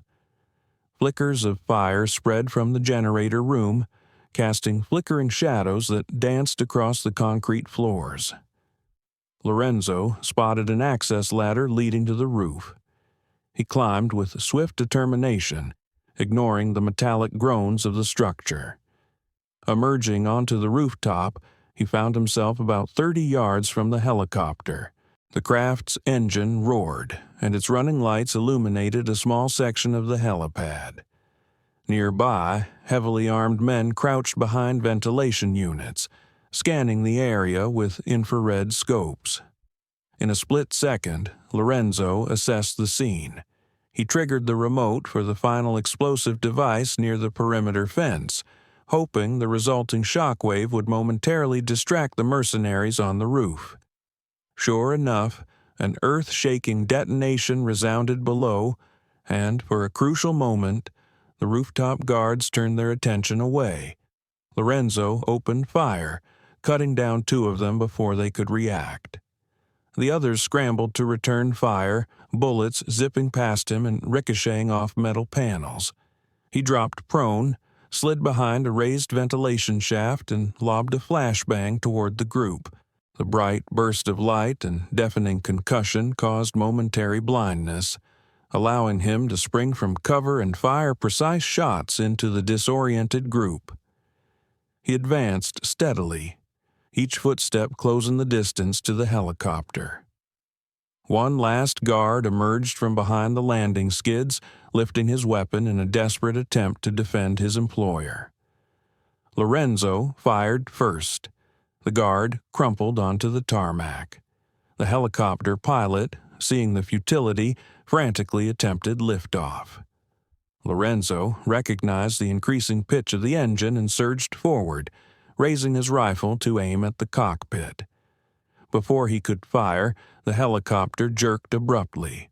Through the canopy, he spotted a figure inside, possibly Connor himself, wrestling with the pilot or fumbling to release the craft's hold. A wave of muzzle flashes erupted from a side door, forcing Lorenzo to dive behind a supply crate. The bullets tore into the tarmac, sending sparks flying. Lorenzo emerged from cover in a fluid motion, took aim, and squeezed off a series of rounds into the helicopter's engine housing, then shifted his aim to the fuselage. The craft wobbled, struggling to gain altitude. Smoke rose from the engine compartment, signaling critical damage. The helicopter lurched sideways, spinning violently. Its rotor blades sliced into a nearby platform, generating a burst of metal shards that scattered across the roof. The craft then slammed into the helipad, raising an explosion of sparks and debris. Fire spewed from a torn fuel line, enveloping the tail section. Unsure whether Connor had been aboard, Lorenzo carefully approached, rifle at the ready. The cabin door hung by a single hinge, twisted and scorched. A body slumped over the seat, unrecognizable through the smashed windshield. The flames intensified, forcing Lorenzo to retreat as a miniature inferno consumed the wreckage. The possibility that Connor had perished in the crash crossed his mind, but he harbored no certainty. A person cunning enough to escape a mansion under siege might well have orchestrated a final trick to feign his demise. He scanned the rooftop for any sign of footprints leading away or hidden hatches that might offer an escape route. Finding none, he paused at the edge of the roof. The desert night stretched out in all directions, punctuated by intermittent flashes of light from the raging fires around the compound. Distant gunfire persisted, suggesting that stragglers continued to fight for control of certain areas. He decided that lingering any longer increased the likelihood of reinforcements cornering him. His sabotage had been extensive, but a fresh wave of backup could arrive at any moment, especially if the compound maintained a secondary means of contact with the outside world. He pivoted toward the ladder he had used to reach the roof, preparing his escape route, uncertain if his quarry lay dead in the burning remains of the helicopter or had already slipped away amid the chaos. With a heavy sense of unfinished business, he descended into the thick smoke, maneuvering through the corridors on high alert. Every sound echoed ominously, reminding him that the conflict's resolution remained out of reach. The main building was now engulfed in partial flames, and the entire complex seemed moments from total collapse. He avoided close-quarters engagements where possible, preferring to slip past the disoriented mercenaries preoccupied with saving their own lives. Once outside, he navigated toward the fence line, skirted a crater left by one of his bombs, and sprinted across the open desert toward the ravine where his SUV waited. Only when he reached the vehicle did he allow himself a breath. He peeled away the camouflage netting and climbed inside, checking his mirrors for signs of pursuit. He half expected to see the glare of headlights or hear the buzz of an approaching aircraft, but none manifested. He started the engine and guided the SUV out of the ravine, turning onto a rough track that led away from the compound. The glow of distant fires gradually receded in his rearview mirror, leaving him with the unrelenting darkness of the desert night. As he drove, he weighed the possible outcomes of the raid. If Connor had truly been on the helicopter, then the fire likely claimed his life. Yet Lorenzo carried enough experience to sense that finality rarely came so easily. The next phase of his struggle would hinge on verifying whether Connor still walked the earth, as well as managing the growing ramifications of the bounty and the syndicate's wrath. He suspected that the cat-and-mouse game had only begun, and that the next adversaries might prove even more specialized and relentless in their pursuit of the man responsible for dismantling a key operation. In the hours before dawn, Lorenzo found a narrow service road that cut through a desolate range of hills. He navigated it by the faint light of the moon, occasionally switching off his headlights to minimize detection. When he reached a broader highway, he slipped back into the stream of ordinary traffic, confident that the vehicle's altered plates would not arouse suspicion. By mid-morning, he checked into another remote lodging, a battered roadside inn known mostly to long-haul truckers. There, he cleaned himself of the grime and soot accumulated during the assault, bandaged a minor shrapnel cut on his arm, and sank into a restless sleep. He dreamed of a past operation, one involving a desert compound in a foreign country. The details blurred with the present, stirring up memories of how fleeting any victory could be when entire syndicates were devoted to the singular cause of retaliation. He roused himself a few hours later, shoulders tense, and reviewed the gear in his duffel. Though he had succeeded in crippling a significant portion of Connor's infrastructure, he believed the young man's powerful connections would continue to rally new forces. Each strike that Lorenzo launched only seemed to confirm his reputation as a lethal threat, prompting more dangerous factions to take an interest in claiming the reward on his life. He poured black coffee into a plastic cup and swallowed it in one gulp. His reflection in the dusty bathroom mirror showed signs of fatigue and strain, yet his eyes held the same unwavering resolve. If indeed he had spent an entire lifetime honing his skills for surreptitious elimination, he saw no reason to doubt that he could withstand the assaults yet to come. The violence was a language he spoke fluently.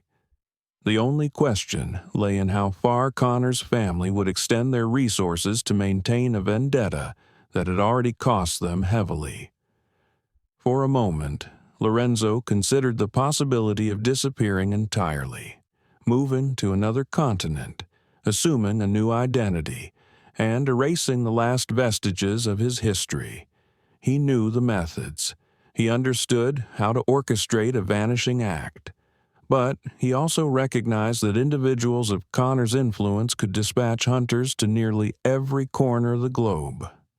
Unless the threat was neutralized at its source, he would forever be looking over his shoulder.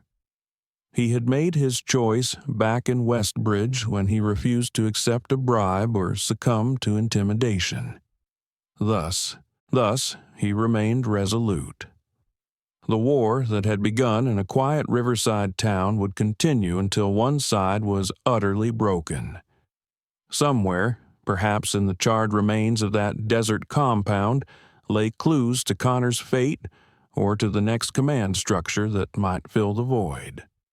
Lorenzo decided that once he recovered his strength, he would reappear in the city's underworld, following the rumor trails and unsettled debts that inevitably surfaced after each major confrontation.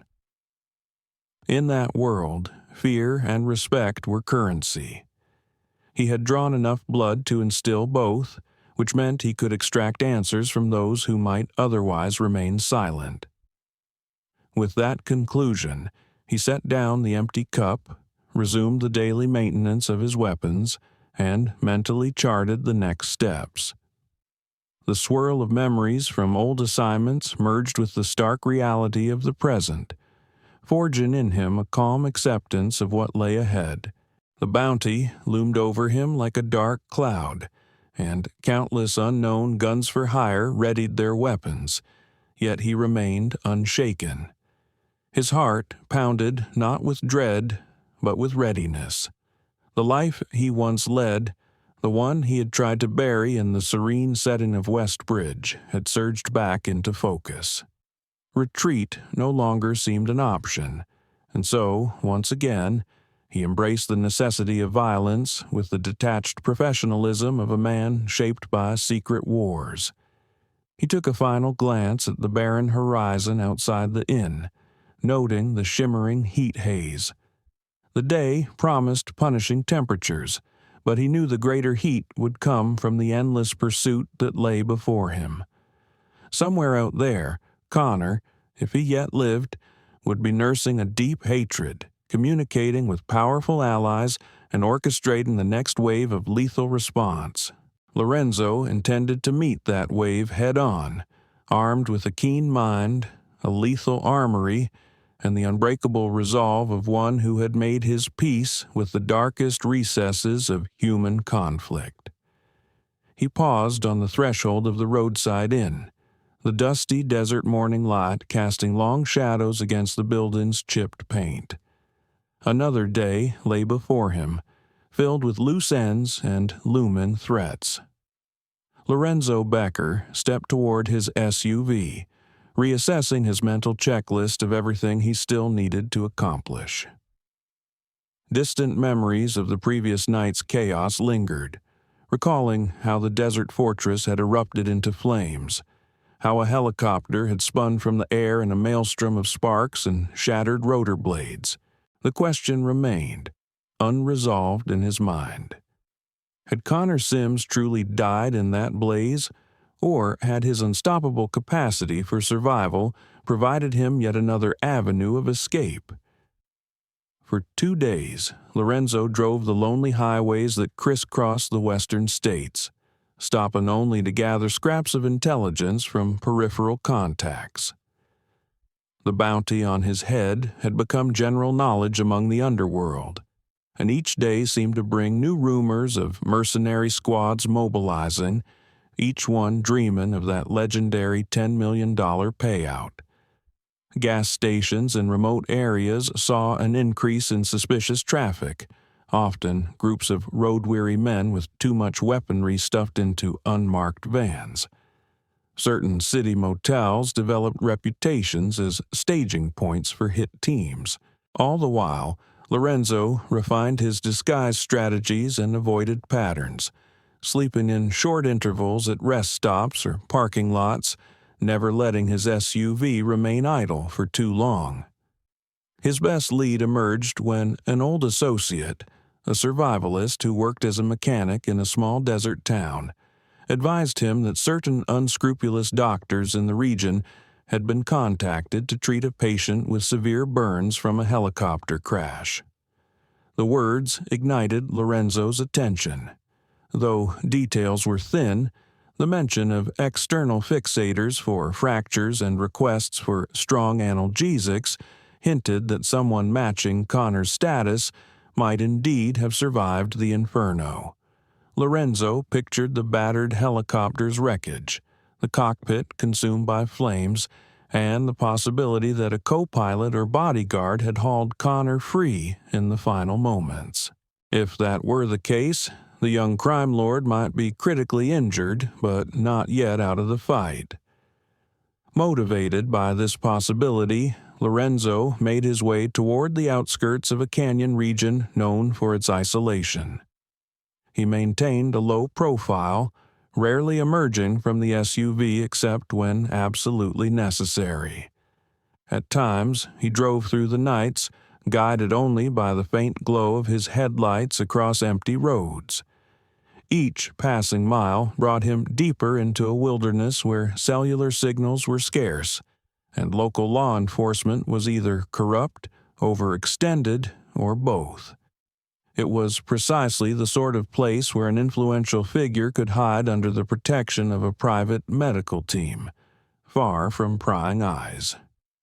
He arrived one late afternoon at the fringes of a small settlement, its name scarcely visible on a battered sign that bore bullet holes. The settlement consisted of a few dusty houses, a gas station, and a clinic that looked more like a hastily renovated ranch. In the golden light of sunset, Lorenzo observed the clinic from a distance, using binoculars to study any comings and goings. Its windows were shut, and a chain-link fence encircled the rear lot, crowned by barbed wire.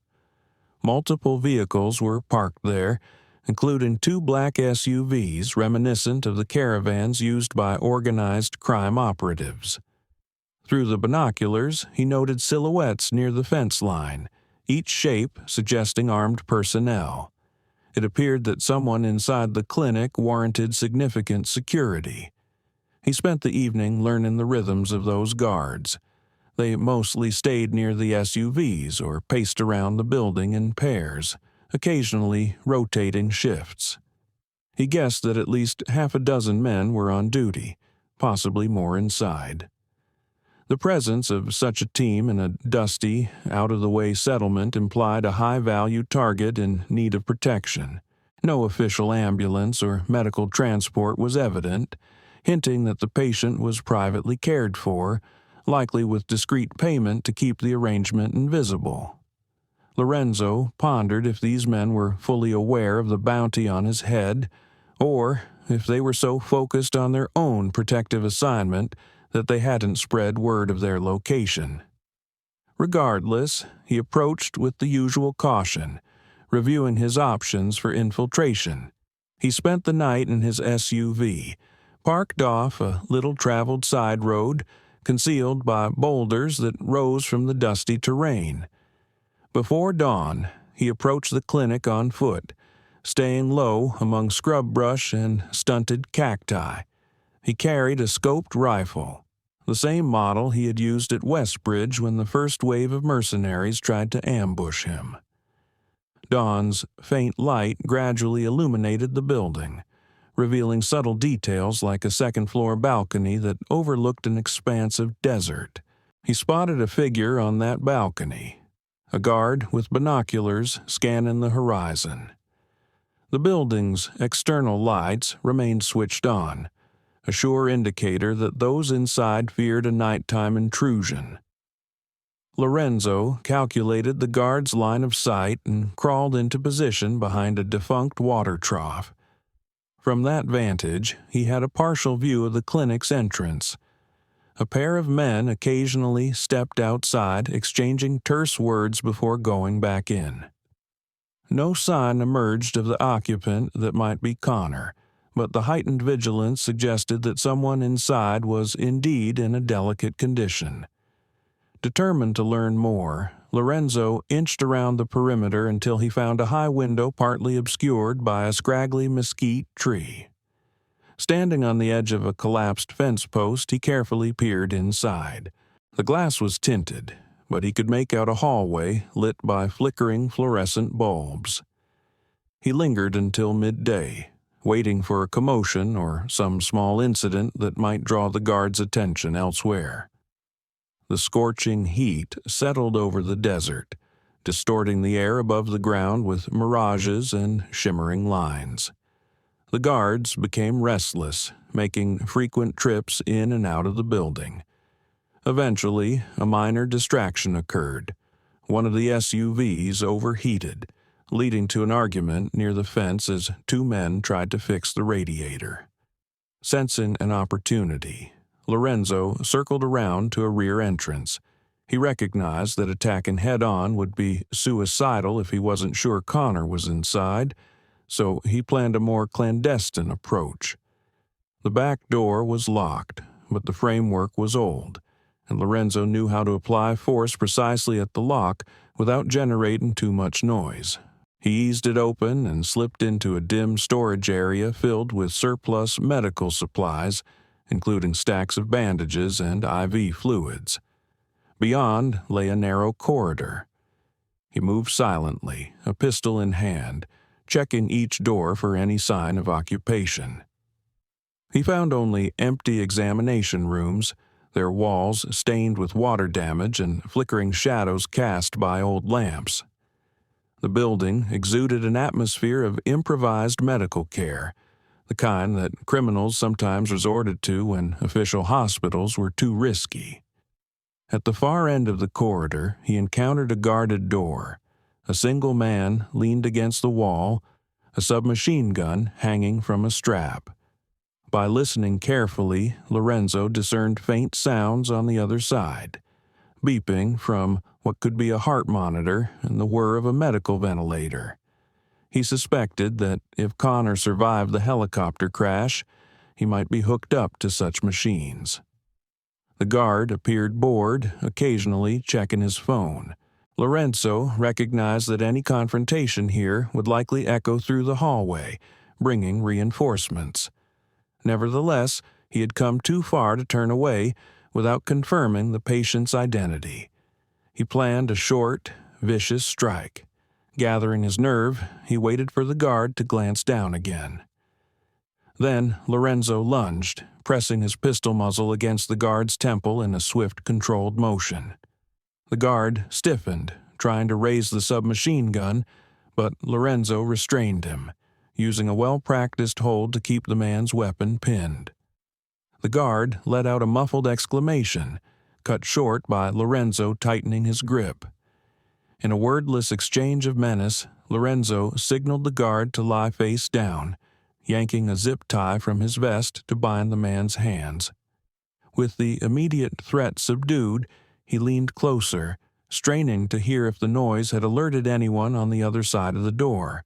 Apart from the steady beep of medical equipment, all was quiet. He carefully turned the doorknob and edged inside. The room's lights were dim, the walls lined with makeshift monitors and IV stands. The air smelled of antiseptic. On a bed in the center, a figure lay beneath blankets, swathed in bandages around the torso and head. A single overhead fixture revealed extensive wounds, including burns on one arm and leg.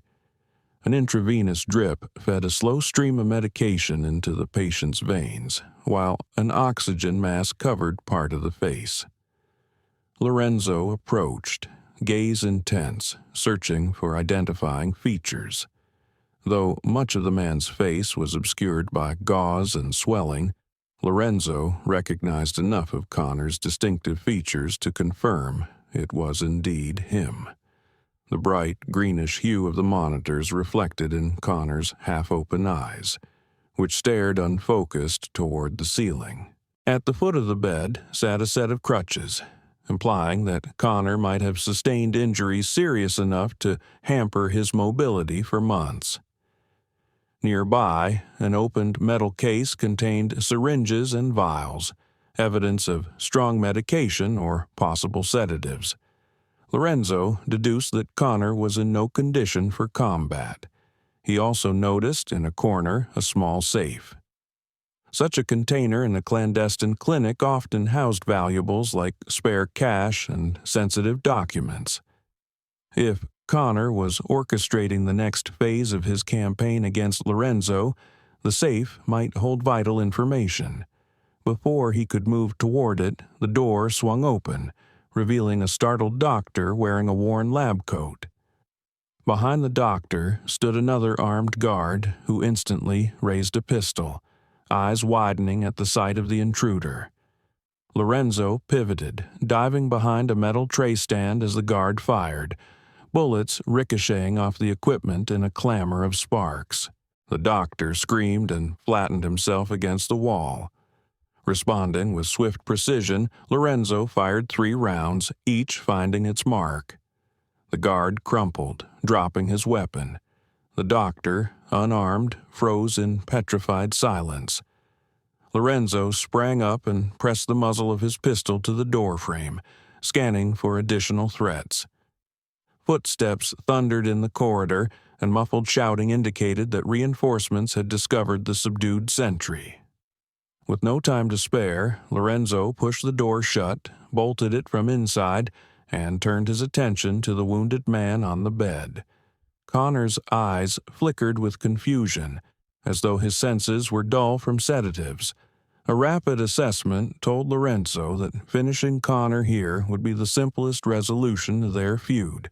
Yet the part of Lorenzo, shaped by years of stealth missions and strategic thinking, warned him that the entire criminal network behind Connor might continue the vendetta regardless, especially if they believed the cleaner had brazenly killed him in a hospital bed.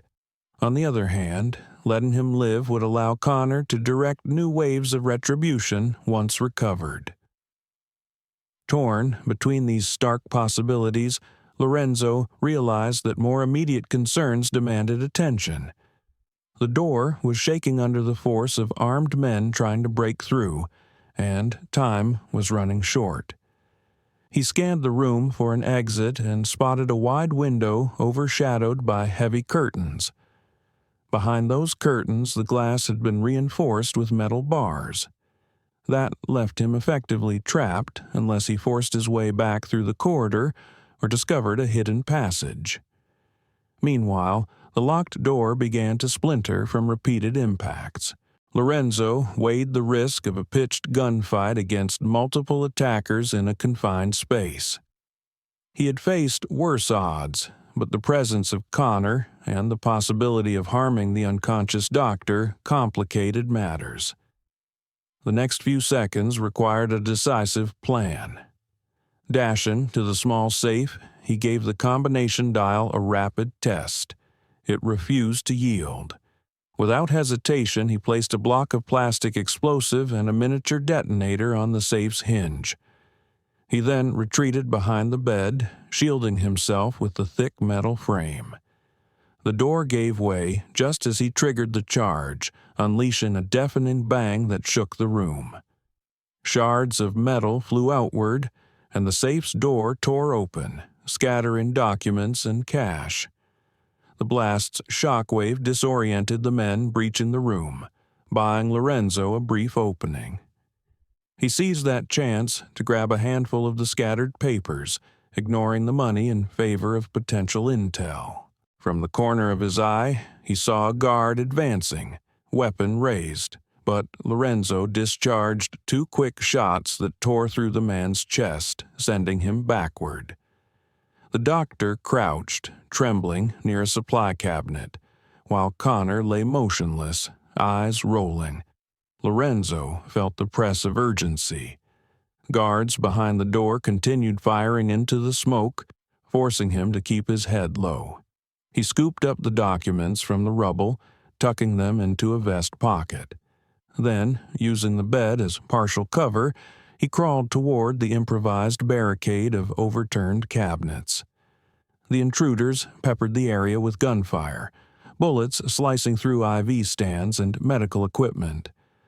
A chaotic beep from the monitors signaled that the system had been damaged or that Connor's vital signs were fluctuating. As the haze of the explosion cleared, Lorenzo spotted another guard attempting to flank him from the left, crouching behind an upended instrument cart. A quick exchange of shots ended with the guard collapsing amid scattered surgical tools. The short reprieve gave Lorenzo just enough time to lob a smoke canister into the corridor, flooding the area with a thick cloud that would hamper the next wave of attackers. He recognized that the building was compromised beyond any hope of stealthy withdrawal. Yet, if he remained pinned here, even his formidable skills would succumb to sheer numbers. He rose to a crouch and sprinted to the hall, weaving through the smoke. Shadows flickered around him as muzzle flashes erupted from unseen corners. He returned, suppressing fire, aiming for dark outlines. Twice his rounds found targets, and twice he felt the whistle of bullets passing dangerously close. Voices cursed in confusion as he broke free from the dense fog, stumbling into the adjacent storage area.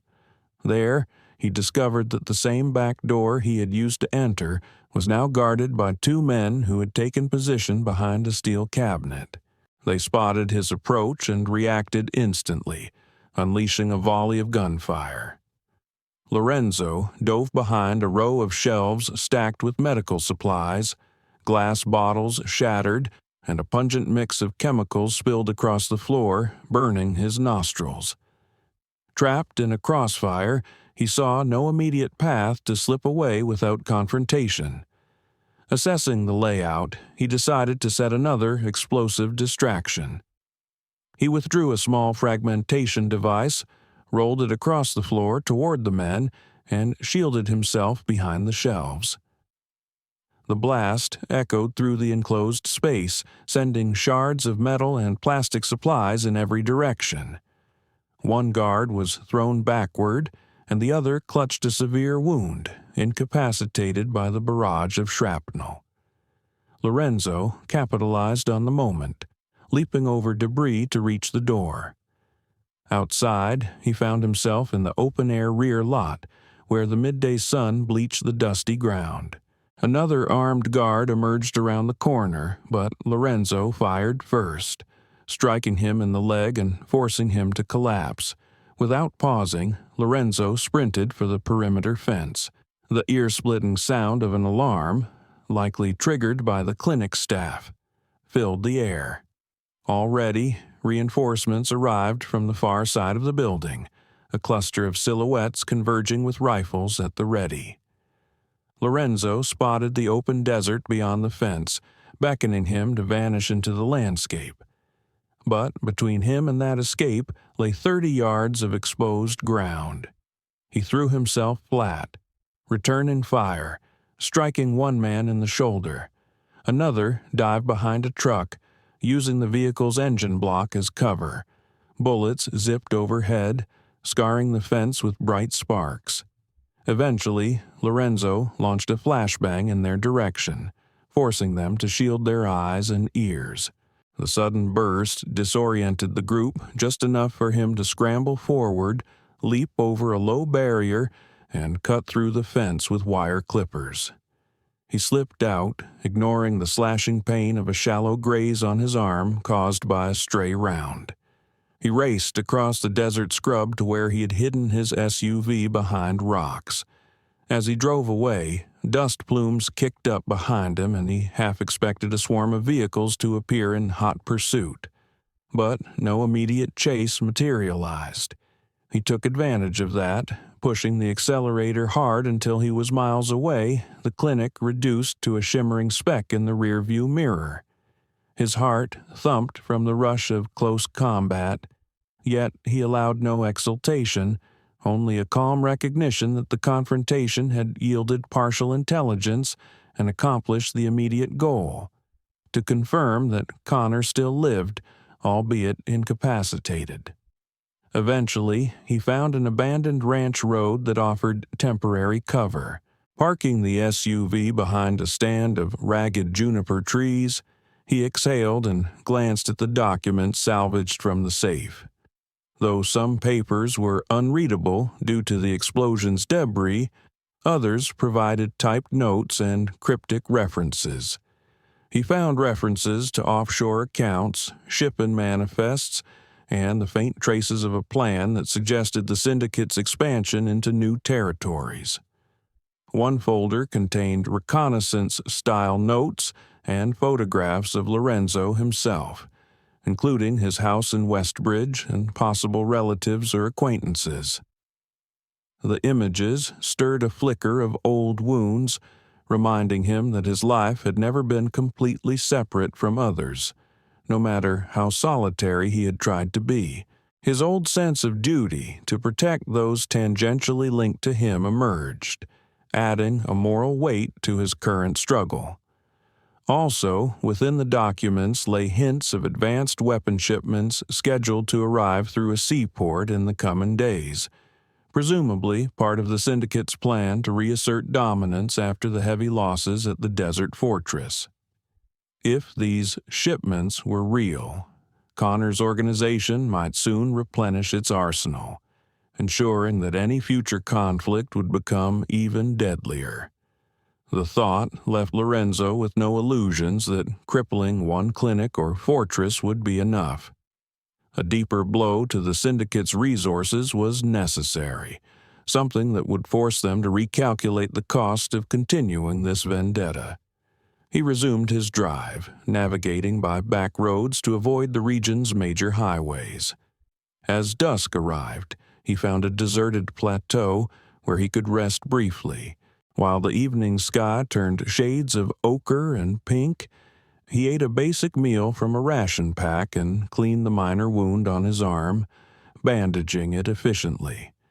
He spent the night under a canopy of stars that seemed both comforting and eerily detached from the mortal struggles unfolding below. Sleep was shallow and intermittently broken by the distant echoes of gunfire, though it might have been his imagination conjuring memories of the day's chaos. With morning's first light, he resolved to seek out the seaport mentioned in the documents. If the syndicate was moving large shipments, there had to be records of cargo manifests, possibly hidden among multiple shell companies. Smugglers likely operated in tandem with corrupt dock officials, meaning the entire operation could be carefully guarded. Nevertheless, if he disrupted the delivery, he might deal a crippling blow to Connor's ability to wage extended war. Connor himself might be too injured to participate, but his lieutenants would be present, ensuring that the enterprise ran smoothly. By taking them out, Lorenzo could further isolate the wounded crime boss. He embarked on a lengthy drive toward the coast, traversing state lines and altering his vehicle's plates once again at a secluded rest stop. He slept in short intervals by the roadside, uneasy about how many armed groups roamed the highways searching for him. Indeed, he encountered suspicious vehicles at certain intervals, cars with tinted windows lurking near intersections, men in truck stops with an overly keen interest in travelers. On a few occasions, he circumvented potential ambushes by feigning mechanical trouble or taking abrupt exits onto poorly paved county roads. Each avoided confrontation left him convinced that multiple squads were indeed fanning out, driven by the allure of the bounty. by the time he caught the salty tang of sea air, he felt the cumulative strain of weeks spent in perpetual combat mode. Yet his senses remained sharp, fueled by the conviction that only continued offensive action would prevent the slow creep of ambush that might pin him down in an inescapable scenario. He spent an evening in an obscure motel along the coastline, scanning local news and fishing for rumors about increased activity at the local docks. A few off-the-record channels confirmed a spike in after-hours operations, with unmarked trucks arriving nightly to pick up concealed cargo. The puzzle pieces matched the intelligence gleaned from the stolen documents. A major arms shipment was indeed on the horizon, if it had not already begun. That night, he donned dark clothing, strapped on his weapons, and ventured into the industrial port area. Warehouses stretched along the waterfront, their rusty corrugated walls illuminated by fitful patches of lamplight. Shipping containers were stacked 4 or 5 high in certain sectors, creating a labyrinth of metal alleys. He parked his SUV in a place where it wouldn't be readily spotted and continued on foot, adopting the patient, methodical surveillance tactics he had honed for years. Through periodic vantage points, he observed trucks rolling up to specified containers, their drivers receiving instructions from foremen with well-concealed sidearms. Several men, bearing the markings of private security, patrolled the perimeter, focusing on gates and side roads. He spent hours slinking through the shadows, inching closer to any vantage that might reveal the particular container or warehouse used by the syndicate. Eventually, his diligence paid off. In one remote corner of the port, a fence separated a small, heavily guarded area from the rest of the docks. Spotlights mounted on tall poles illuminated a cluster of containers stacked near the water's edge. A docked freighter loomed behind them, its hull a dark silhouette. Lorenzo observed a group of men busily shuttling crates onto trucks. Some of these crates bore markings typical of military-grade equipment. Nearby, a tall, broad-shouldered figure barked orders, pointing to each truck in turn. Even from a distance, Lorenzo recognized the man as one of Connor's high-ranking enforcers, a lieutenant he had glimpsed once in a series of intelligence photographs. That presence meant the cargo was almost certainly associated with the Sims syndicate.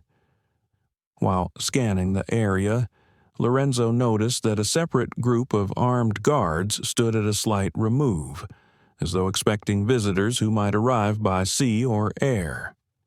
He suspected they were waiting for a final party to confirm delivery and release payment. This was the perfect opportunity to strike at the syndicate's resource pipeline. The question lay in how best to do it. A frontal assault carried enormous risk, given the dense grouping of armed men and the possibility that local authorities might appear. Yet a well-placed explosive could turn the stacked containers of munitions into a catastrophic chain reaction. The resultant damage would not only cripple the arms shipment, but potentially disrupt the entire dock infrastructure.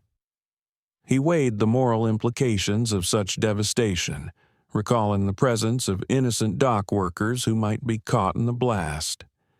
He decided a more targeted approach was necessary, one that minimized civilian casualties while still delivering a crippling blow. He slipped through a gap in the fence, moving with practiced stealth among the shipping containers. Now and then, he heard the crunch of gravel as guards patrolled. He remained low, edging from container to container, discreetly planting small charges in strategic locations. The plan was to set off multiple near-simultaneous explosions that would disable vehicles and break open key crates, exposing the illicit arms or rendering them worthless. Additionally, he intended to trap the lead enforcer in a crossfire, forcing him to either surrender or meet a violent end.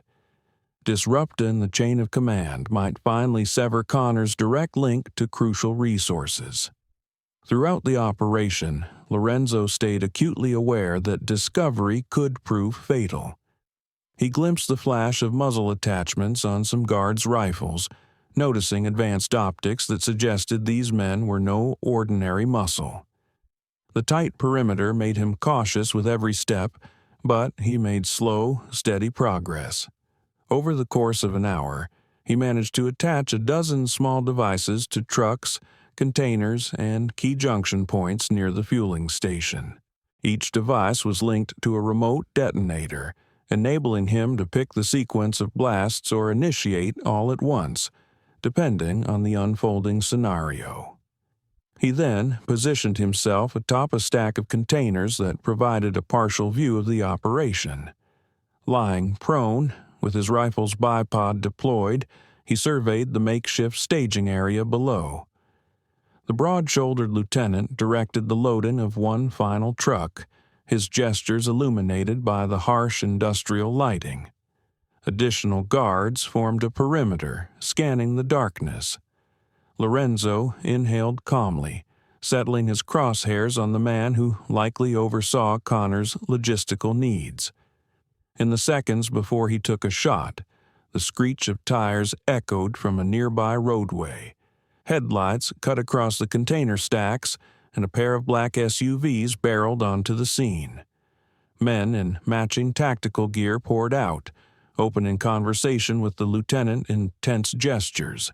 This new group carried themselves like mercenaries, perhaps another layer of protection or a buyer's security detail. Their arrival heightened tension throughout the yard. Lorenzo bided his time, waiting for a shift in the guard's attention. When the moment felt right, he triggered several of the explosive charges placed on trucks at the far side of the yard. The blasts roiled the night, sending brilliant plumes of flame and shards of metal into the air. Shouts erupted as men dove for cover, uncertain where the attack originated. Immediately, Lorenzo lined up his rifle and fired a controlled burst at the lieutenant and the mercenaries around him. The bullets punched through two men, dropping them where they stood. The lieutenant spun, clutching a shoulder wound, and collapsed behind a crate. Gunfire erupted in multiple directions, turning the yard into a chaotic firefight. Trucks screeched in reverse, attempting to escape the carnage, while crates of ammunition tumbled underfoot. Lorenzo continued raining precise shots, taking out key figures who tried to reorganize the defense.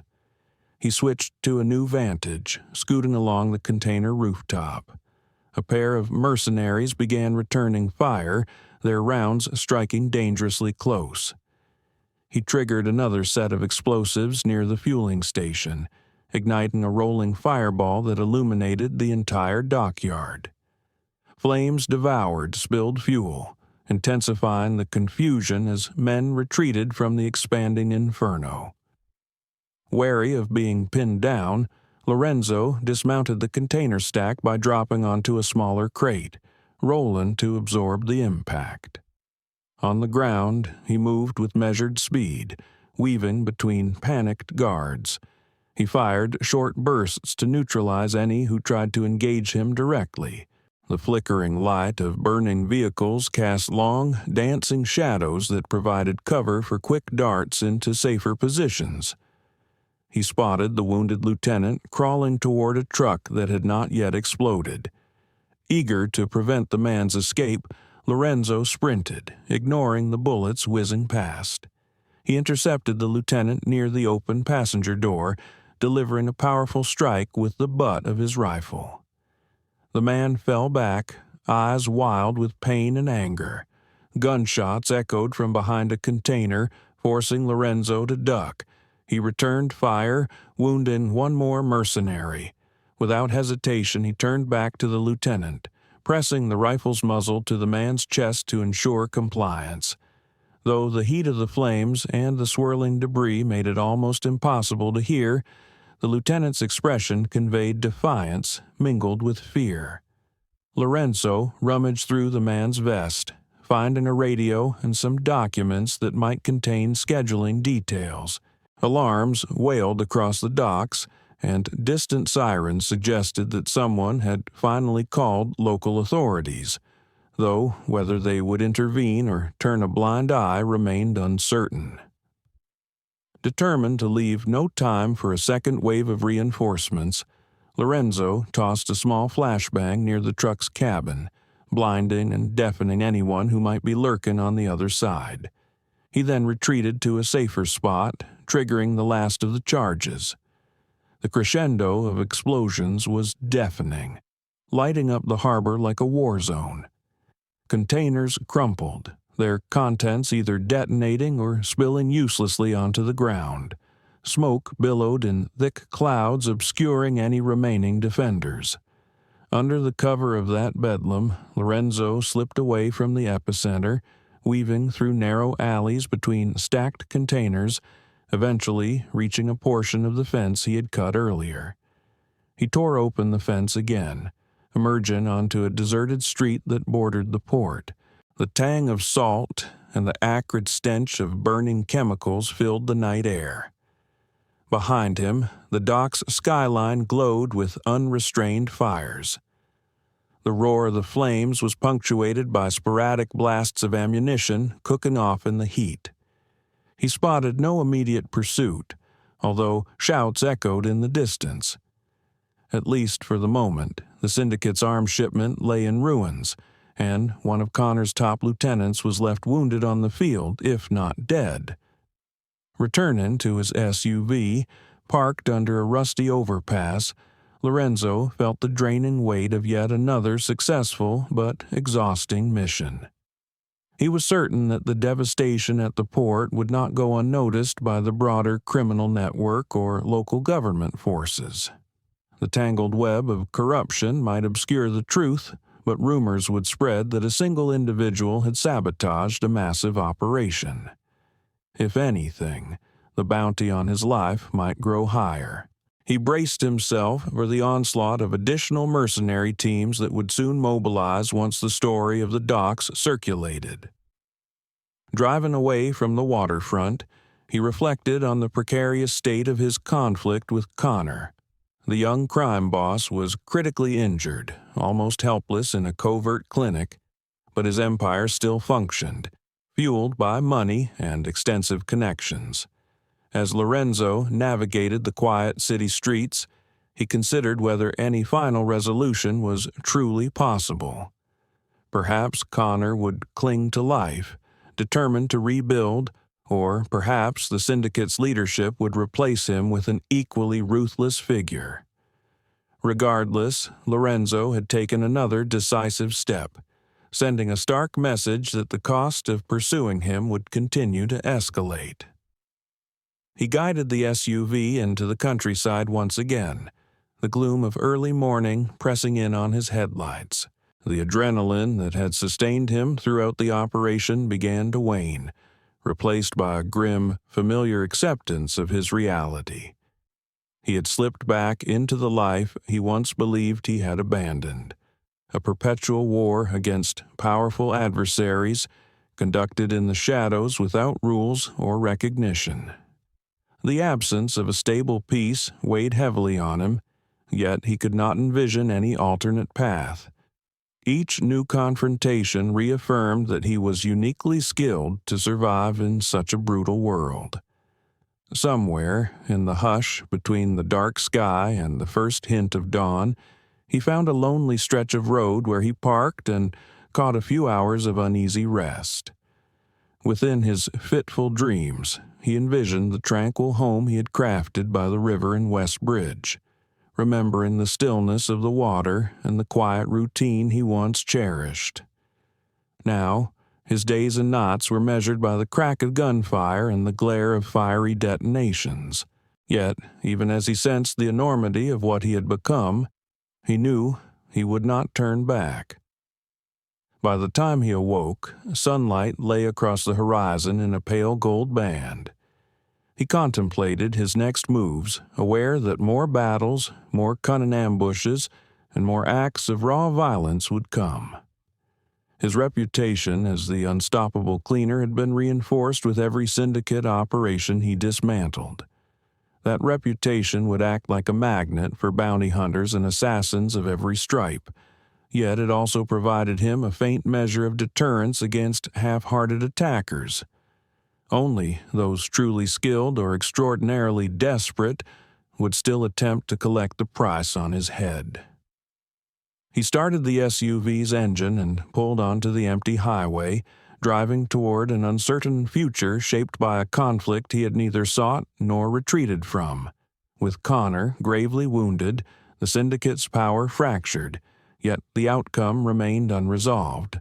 The open road stretched before him, a testament to the ceaseless nature of his pursuit and the necessity of vigilance. No matter how many times he inflicted catastrophic losses on the enemy, they refused to concede. In their eyes, his elimination had become a matter of pride and dominance, an emblem of their criminal empire's reach. His shoulders relaxed slightly as he settled into the seat, scanning the sky for signs of surveillance drones or helicopters that might appear on the horizon. Yet the morning remained still, as though granting a momentary reprieve. Deep within, he recognized that his life had been forged in the crucible of silent wars, covert missions, and unspeakable tasks. Peace had proven fleeting, but if war was his essence, he would wage it on his own terms, guided by the unwavering instincts honed over a lifetime of lethal skill. He drove on, bearing the weight of the documents now resting on the passenger seat. They revealed conspiracies yet unexposed, alliances he might exploit or sever, and hidden assets that could either strengthen Connor's recovery or become Lorenzo's next targets. Gazing at the endless stretch of asphalt, he understood that each new skirmish would carry him further into a labyrinth of vendettas, forging a legacy written in blood and gunpowder. Yet he felt no fear. The shadows of his past had never truly left him. They had merely waited for the moment he would re-emerge as the quiet, determined harbinger of violent reckoning. In that silent communion with the road, he acknowledged that the war between him and the syndicate was not a single confrontation, but a continuum of battles, each fueling the next with anger and desperation. Connor might remain bedridden, but his subordinates and allies would not rest. Lorenzo would remain the man who once operated under official darkness, now acting independently with no oversight but his own conscience. The cycle would keep turning until one side finally shattered under the relentless pressure. And, through it all, he would rely on the instincts that had guided him in every conflict. Move swiftly, strike surgically, and leave no trace of mercy where none had been shown. The kilometers slipped away beneath his tires, and the morning light grew stronger, painting the desert and scrublands with crisp outlines. Somewhere in the distance, new adversaries were likely awakening to the promise of a massive bounty. Across every back room and darkened alley, rumors of a single unstoppable operative would spark both fear and greed. Lorenzo Becker would continue onward, prepared to confront them all, unwavering in his refusal to cede the ground he had chosen, ready to meet each threat with measured violence and the unbreakable resolve of a man who had long ago accepted the nature of his existence.